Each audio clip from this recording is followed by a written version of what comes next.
Graça e paz, amados irmãos, sejam todos bem-vindos. É um privilégio tê-los conosco aqui, então que Deus abençoe a vida de cada um. Você que ainda não se inscreveu, se inscreve no nosso canal, deixa o seu like, compartilha aí, que isso nos ajudará a manter o nosso canal no ar. Nós estamos estudando os sermões biográficos e estamos aí adentrando no sermão biográfico. Nós tratamos do esboço descritivo, que você vai retirando das Sagradas Escrituras literalmente o que está escrito, e depois o homilético. Então, vamos para o nosso esboço descritivo. O personagem da vez é Jeorão. Os textos onde nós encontramos aí o nosso assunto, a nossa ideia está em 2 Reis, capítulo 8, versículo 16 a 24, e 2 Crônicas, capítulo 21, versículo de número 1 ao versículo de número 20.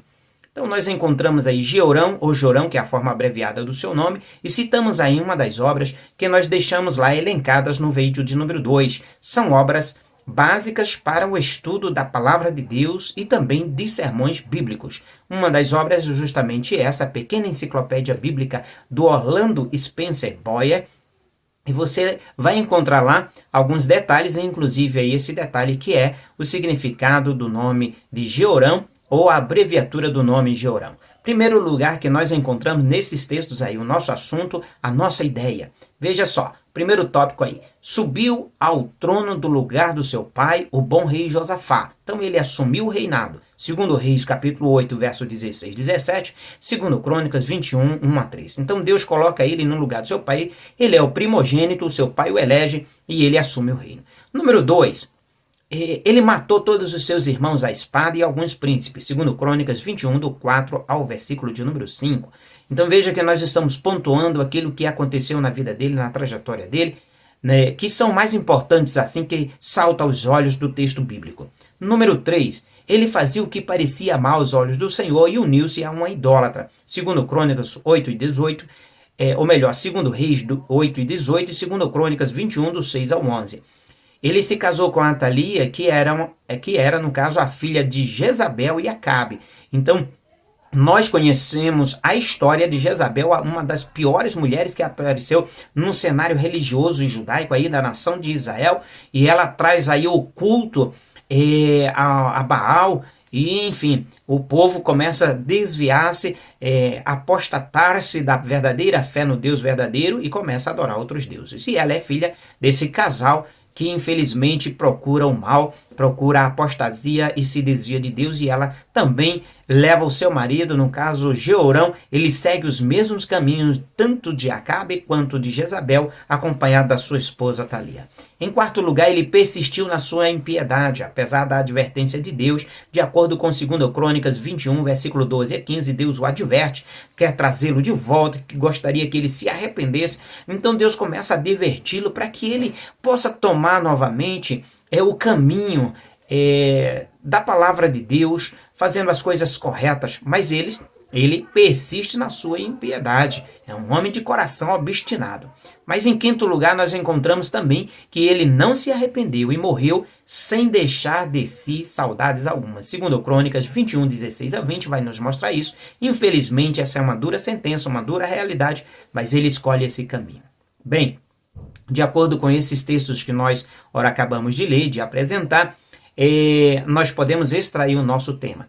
Jeorão, um homem sem legado algum. Se você encontra mais alguma coisa e quer fazer o seu tema diferente, faça. Mas esse é o nosso tema, aquilo que nós escolhemos de acordo com o que nós lemos aí. Jeorão, um homem sem legado algum. Vejamos agora o nosso esboço homilético.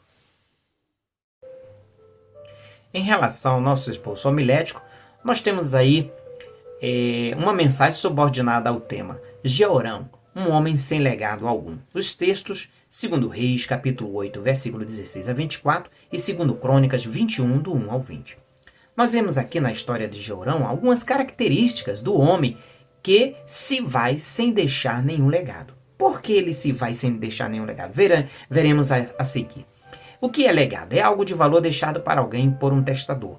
Eu fiz aí de forma abreviada, trago aí o que é legado, o significado de legado. Se você quiser trazer mais clareza, mais iluminação aí para a compreensão dos ouvintes, então você pode acrescentar aí através da sua pesquisa.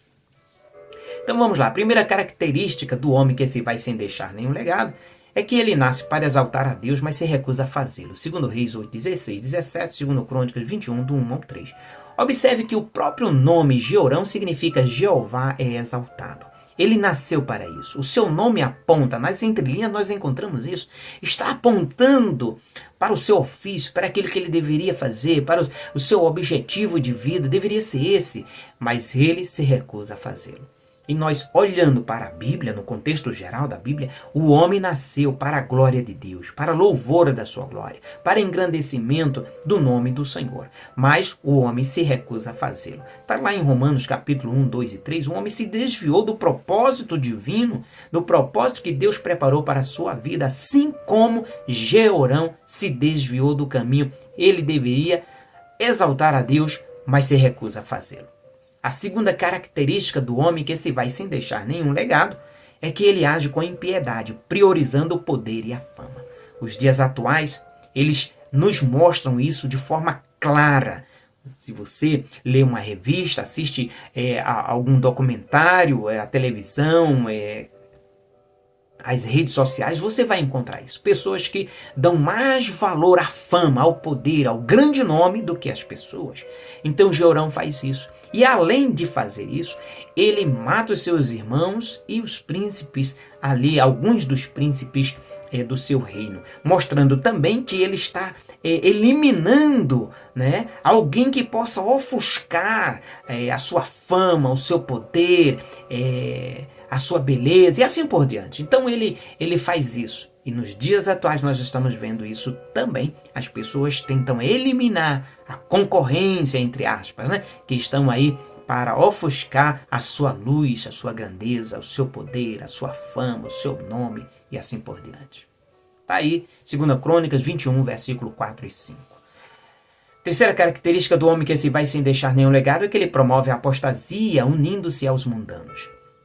Ele trouxe a apostasia para o povo de Deus, né? Introduziu, ele promoveu isso aí e ele se uniu a Atalia, uma mulher mundana, uma mulher que a Bíblia vai perguntar que comunhão tem a luz com as trevas. Ele se uniu aí com as trevas, uma mulher que era idólatra e servia a Baal, assim como seus pais, né, Acabe e Jezabel, e ele se envolve nesse mundo aí, se uniu com o mundanismo. Está aí, 2 Reis 8, 16 a 18, 2 Crônicas 21, 6 a 11. A quarta característica do homem que se vai sem deixar nenhum legado é que ele persiste em sua rebeldia, apesar da advertência de Deus. 2 Crônicas 21, 12 a 15, Deus o adverte, mas ele não dá nenhuma atenção à advertência de Deus.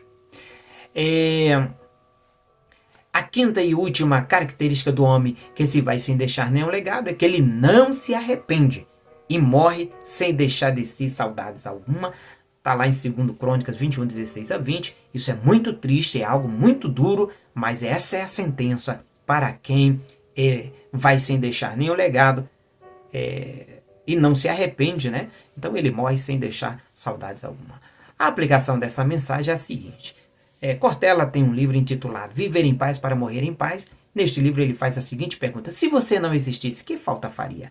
No caso de Jeorão, observe aí o número 1. Seu povo não lhe queimou aromas como queimara seus pais. Número 2. Ele foi-se sem deixar de si saudades alguma. Número 3. Ele não foi sepultado nos sepulcros dos reis. O homem sem legado algum é obstinado no pecado e, portanto, sem Deus. Vive impiamente em desobediência às leis de Deus. Nega o Filho de Deus como seu único Salvador e Senhor. Está condenado a cair no esquecimento. Que possamos pregar a salvação em Cristo, mas condenação para os que se esquecem de Deus, os quais serão lançados no inferno. E em outras palavras, nós podemos dizer o seguinte, que serão esquecidos. Salmo 9, versículo 17. Estarão como se tivesse, entre aspas, estão no inferno, então não fique lembrando deles lá. É o inverso daquilo que aconteceu com Noé. Noé, depois que Deus destruiu o mundo de então, a Bíblia vai dizer em Gênesis 8, lembrou-se Deus de Noé. Então que Deus nos ajude, nos abençoe e até o próximo vídeo, se Deus quiser.